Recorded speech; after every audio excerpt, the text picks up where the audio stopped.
Kayo po na nakaupo. Bakit nga ba palaging pinag-iinitan si Congressman Kiko Barzaga sa Kongreso? Well, siya lang naman kasi ang nag-iisang naglakas loob upang banggain ang ibang mga public officials sa Pilipinas.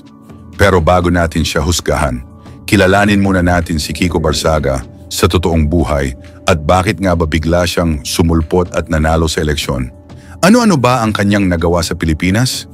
Panoorin mo ang video na to hanggang dulo at tiyak na ikaw ay hahanga sa kanya. Kayo po na nakaupo, subukan nyo namang tumayo.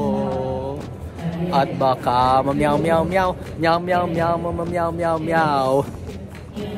Magbabago na ang House of Representatives. We will bring justice into this corrupt system. Si Francisco Kiko Barzaga ay isang kongresista mula sa ika-4 na distrito ng Cavite. Nahalal siya sa posisyon na ito noong 2025. Bago maging kongresista, nagsilbi siyang konsehal sa Dasmariñas, Cavite. Naging kontrobersyal si Barzaga dahil sa kanyang mga pahayag at pagkilos na itinuturing ng ilan na hindi naaangkop para sa isang opisyal ng gobyerno.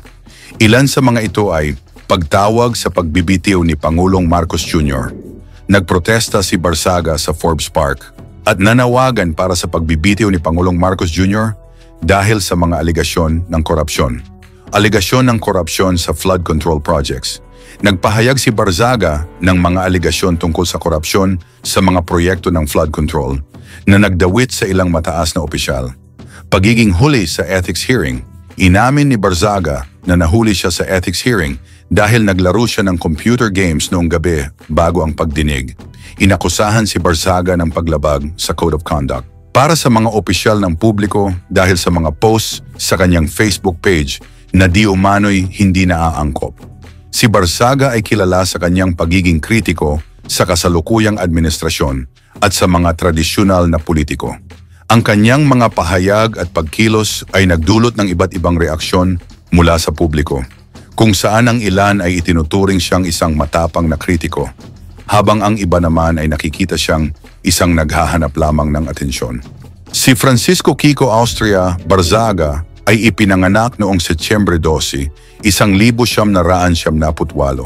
Sa kasalukuyan siya ay 27 taong gulang na, pero marami ang nakapuna dahil sa kanyang kilos na tila hindi nalalayo sa edad na 18.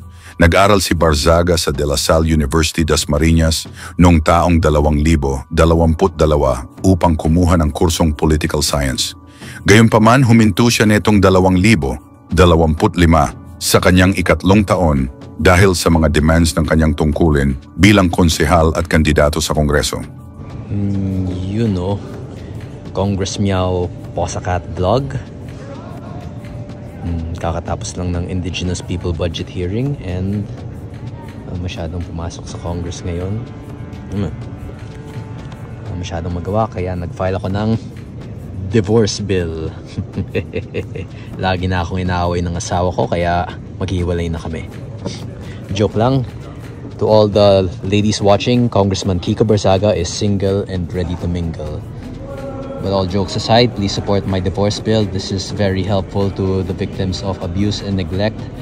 And although this bill is limited to only victims of abuse and neglect, once this is passed, I'm free to any revisions or any amendments to expand the scope of this bill. So that will be all. Have a great day and God bless.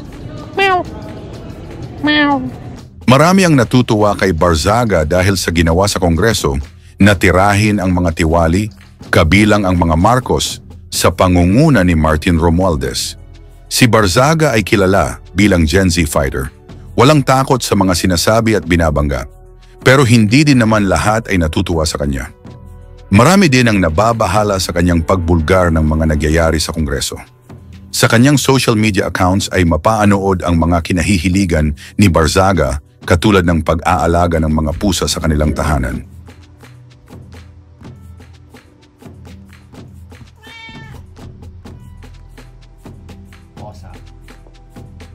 Welcome back to the Crocodile Farm. Absent ulit ang mga buhaya, nagbakasyon na. At may surprise ulit ako sa inyo. It is The Marcos impeachment complaint. Amyaw. So under the grounds of betrayal of public trust, I am filing an impeachment for President Marcos. And hopefully, Congress will remove him soon so we can start investigating those involved in the flood control anomalies. Bye-bye, Marcos! Bye-bye, Marcos! Neto lang ay naglabas ng SALN si Barzaga upang patunayan na hindi siya masasangkot sa anumang korupsyon sa Pilipinas. At para din maging transparent ang kanyang net worth. Sa kanyang SALN ay inihayag nito na meron siyang net worth na 5,375,000 piso. Inamin ni Barzaga sa isang panayam na siya ay kasalukuyang single ngunit nakikipag-date paminsan-minsan. Ibinahagi rin niya na minsan siyang nakipag-date sa isang transgender na hindi niya alam noong una.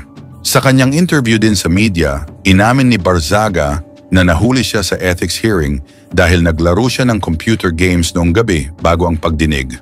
Sa konklusyon ng mga nakapanood ng interview ay tila dismayado ang ilan na parabang bata si Barzaga. Pinagtanggol naman siya ng iba. Kung ikaw ang tatanungin karapat, dapat ba siyang manungkulan sa Kongreso o dapat ay tanggalin ito sa kanyang pwesto? Ano ang masasabi mo? Nakikita mo yung comment box sa baba. Diyan ka mag-comment at maglabas ng hinanaing sa gobyerno. Yun no, kakatapos lang ng DOJ hearing. Tignan mo, Sandro Marcos. Samin natin. Good afternoon. Good afternoon, Kiko. Kumusta na yung cash ni Tito Romualdez mo? Yung ano pala? Oh, ayaw sumagot. Ayaw sumagot, natatakot. Huwag ganyan, boss. Huwag ganyan. Nagalit na si Rep Garin.